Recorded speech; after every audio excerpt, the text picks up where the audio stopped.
Hey guys, welcome back to my channel. మనం ఈవేళ చేసుకునే వంట చికెన్ పచ్చిశనగపప్పు ఇగురు రెండు కలుపుకొని చేసుకుని తింటే చాలా బాగుంటుంది. ఒక్కసారి ట్రై చేయండి మీరు కూడా. ఇదిగో ఫస్ట్గా నీళ్ళ బౌల్లో ఆయిల్ తీసుకోవాలి. ఇప్పుడైతే ఒక 3 స్పూన్స్ ఆయిల్ వేసుకోవాలి. ఒక ప్యాన్ పెట్టుకొని దానిలో స్టార్ట్. మొదటగా 4 పచ్చిమిరపకాయలు 2 ఉల్లిపాయలు ముక్కలుగా చేసుకొని ఆయిల్లో వేసుకోవాలి.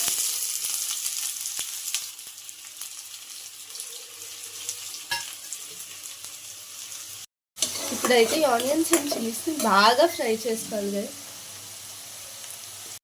ఇప్పుడు ఒక 1/2 kg చికెన్ వేసుకోండి.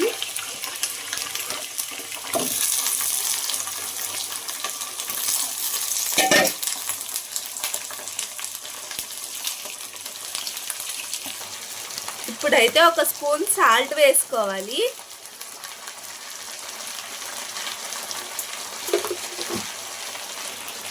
ఇప్పుడు ఒక 1/2 స్పూన్ పసుపు వేసుకోవాలి. ఇప్పుడైతే ఆ చికెన్కి సాల్ట్ అండ్ టర్మరిక్ పౌడర్ బాగా పట్టేలాగా మిక్స్ చేసుకోవాలి. ఇప్పుడైతే దీన్ని మగ్గనివ్వాలి.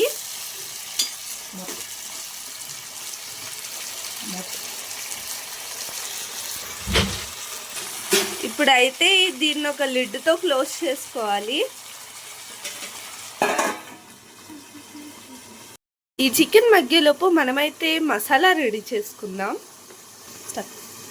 ధనియాలు ఉంటే ధనియాలు వేసుకోండి, లేదంటే పొడి తీసుకోండి. 1 స్పూనున్నర ధనియాలు పొడి తీసుకోండి.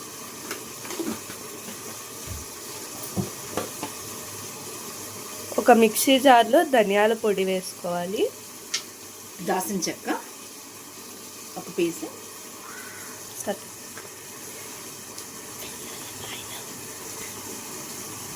వెల్లుల్లిపాయలు ఒక 10 తీసుకోండి, 10 రెమ్మలు.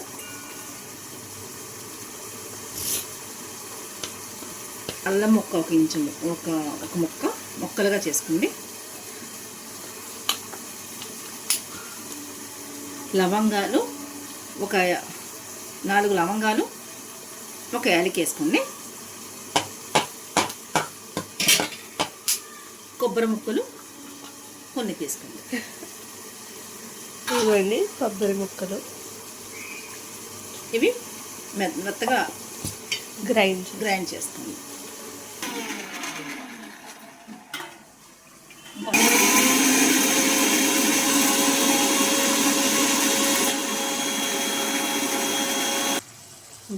ఈ చికెన్ కొంచెం మగ్గినాక దీనిలో పచ్చిశనగపప్పు నానబెట్టి శుభ్రంగా కడిగి తీసుకోవాలి.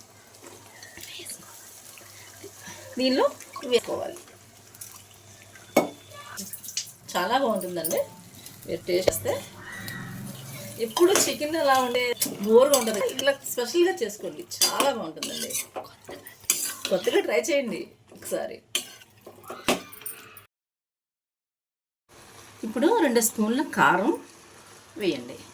సరిపోలేదనుకోండి, మీకు కారం ఎక్కువ తినేటైతే కొంచెం 1/2 స్పూన్ వేసుకోండి.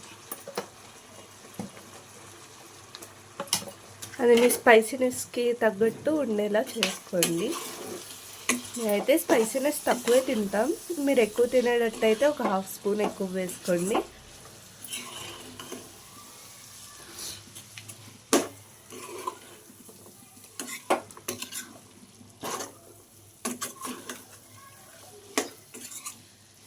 ఇలా ఒక్క నిమిషం మగ్గనిద్దాం. 1 నిమిషాలు మగ్గనిద్దామండి. అలా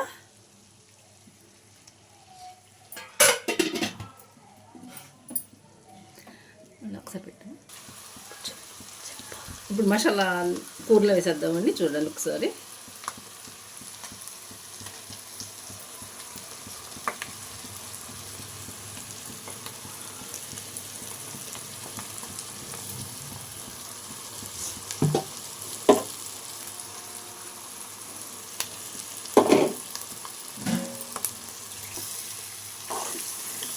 ఇప్పుడు ఇదైతే బాగా మిక్స్ చేసుకోవాలి.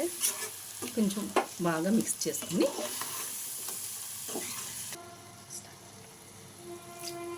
ఇప్పుడైతే ఒక 1.5 గ్లాస్ వాటర్ తీసుకోవాలి. ఇప్పుడైతే కర్రీని బాగా మిక్స్ చేసుకోవాలి. ఇప్పుడైతే మూత పెట్టేద్దామండి. మీరు కారం ఉప్పు అని మీకు సరిపడా ఎంతైతే తింటారో అంత వేసుకోవచ్చండి. ఎందుకంటే మాకు నచ్చిన విధంగా మేము వేసుకుంటాం, మీకు నచ్చిన విధంగా మీరు వేసుకోవచ్చండి. ఇప్పుడైతే ఇది ఇలా లిడ్ పెట్టుకొని క్లోజ్ చేసేసుకోవాలి. చూడండి అయిపోయింది. ఈ కూర వేసుకొని తింటే చాలా బాగుంటుందండి. ఒక్కసారి మీరు వండుకొని చూడండి. ఇదిగోండి పూర్తిగా అయిపోయింది. మీరు కారాలు అవి మీకు తగ్గట్టు మీరు వేసుకోవచ్చండి. మేము చెప్పిన విధంగా వేసుకుని అవసరం లేదు, మీకు నచ్చిన విధంగా వేసుకోవచ్చు. పచ్చిశనగపప్పు చికెన్ కర్రీ ఇదిగోండి చూడండి. ఇది పచ్చిశనగపప్పు చికెన్ పీసెస్ చాలా బాగుంటుందండి. కర్రీ మటుకి సూపర్గా ఉంటుంది. తప్పనిసరిగా ఒక్కసారి మీరు వండుకొని చూసి మాకు కామెంట్ చేయండి.